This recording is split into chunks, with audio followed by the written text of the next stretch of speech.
നൂറ്റാണ്ടുകൾ പഴക്കമുള്ള നാണയങ്ങളുടെയും പത്രങ്ങളുടെയും അപൂർവ ശേഖരമൊരുക്കി കോഴിക്കോട് മക്കട സ്വദേശി അബ്ദുൾ റഷീദ്.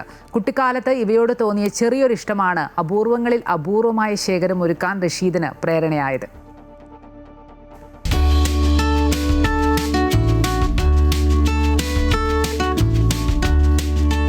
ഗദ്ദിക, പൗരൻ, സ്ഫുലിംഗം, ടെലഗ്രാഫ്, കേരളഭൂഷണം, കേരള പ്രണാമം, ഉത്തരദേശം, ഇടിക്കുറ്റി, മക്തബ്, രാഷ്ട്രദീപിക, ലേറ്റസ്റ്റ് എന്നിങ്ങനെ നീളുകയാണ് റഷീദിന്റെ പത്രശേഖരം.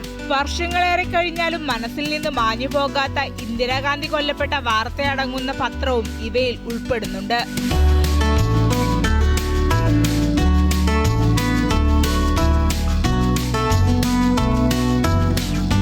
ജമ്മു കാശ്മീരിലെ ദിനപത്രമായ ഗത്യാമർ ടൈസും ലക്ഷദ്വീപ് പത്രങ്ങളും അപൂർവ ശേഖരത്തിലുണ്ട്.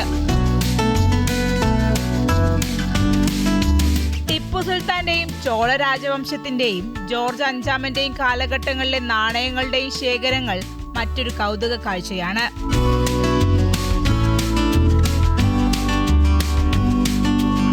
ടിപ്പു സുൽത്താന്റെ കാലഘട്ടത്തിലുള്ള നാണയങ്ങൾ കുട്ടിക്കാലത്ത് റഷീദിന് ലഭിച്ചിരുന്നു. അതിനുശേഷമാണ് അദ്ദേഹത്തിന് ഇവയോട് താല്പര്യം തോന്നി തുടങ്ങുന്നത്. എൻ്റെ വളരെ ചെറുപ്പത്തിലാണ് വാപ്പ മരണപ്പെട്ടത്. വാപ്പ മരണപ്പെട്ട ശേഷം വാപ്പൻ്റെ പെട്ടി തപ്പിയപ്പോൾ 2-3 കോയിനുകൾ കണ്ടു.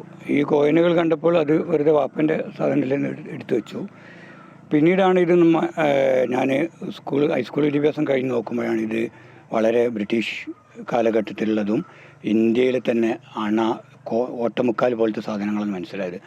അവിടുന്ന് ആണ് എനിക്ക് ഇത് സംരക്ഷിക്കണമെന്നും എന്നുള്ളൊരു പ്രചോദനം കിട്ടുന്നത്. പിന്നീട് ഞാൻ സ്കൂൾ പഠിക്കുന്ന കാലമായതുകൊണ്ട് പണ്ട് സ്റ്റാമ്പും തീപ്പെട്ടി പിക്ചറും എടുത്തു വെക്കുമായിരുന്നു. അവിടെ നിന്നാണ് കളക്ഷൻ തുടങ്ങുന്നത്. പിന്നീട് ഒരു വ്യവസ്ഥാപിതമായ കളക്ഷൻ തുടങ്ങണമെന്ന് തോന്നി. അങ്ങനെ ഞാൻ SSLC പരീക്ഷ എഴുതിയ കാലത്താണ് ഇന്ദിരാഗാന്ധി മരിക്കുന്നത്. ഞാൻ കോഴിക്കോടാണ് താമസം. അപ്പോൾ പിറ്റേന്ന് എല്ലാ പത്രങ്ങളും പാളയത്തേക്ക് പോയപ്പോൾ പത്രങ്ങൾ പോയി. അപ്പം മൊത്തം പത്രങ്ങളൊന്ന് വാങ്ങി. പിന്നീട് അതങ്ങനെ വികസിപ്പിച്ചുകൊണ്ട് എന്ത് സംഭവങ്ങൾ ഉണ്ടായാലും പിറ്റേന്ന് ഇറങ്ങുന്ന എല്ലാ പത്രങ്ങളും അത് കിട്ടാവുന്നിടത്തോളം സുഹൃത്തുക്കൾ ഉപയോഗിച്ചുകൊണ്ട് വിവിധ ഭാഗങ്ങളിൽ നിന്നും സംസ്ഥാനങ്ങളിൽ നിന്നും അത് ശേഖരിച്ച് അങ്ങനെ എടുത്തു വെക്കും. ഇത് സംരക്ഷിക്കലാണ് ഭയങ്കര പ്രയാസം. വാങ്ങലോ ഇതൊന്നല്ല, പൈസ ഉണ്ടെങ്കിൽ വാങ്ങാനും കിട്ടും, നമ്മളെ സുഹൃത്തുക്കൾ ഉപയോഗിച്ച് ഇത് സംഘടിപ്പിക്കാനും കിട്ടും. പക്ഷേ ഇത് സംരക്ഷിക്കുക എന്ന് പറഞ്ഞാൽ ഒരു പത്രത്തിൻ്റെ 4 ഇരട്ടിയൊക്കെ ഓരോ വർഷവും സംരക്ഷിക്കാൻ അതിൻ്റെ ചെലവ് വരും. കേട്ടുകേൾവിയും വായിച്ചറിയും മാത്രമുള്ള പഴയ സ്റ്റാമ്പുകളുടെയും വിസ്മയിക്കുന്ന ശേഖരവുമുണ്ട് റഷീദിന്. ക്യാമറമാൻ അനുരാഗിനൊപ്പം ലക്ഷ്മിപ്രിയ, അമൃത ന്യൂസ്, കോഴിക്കോട്.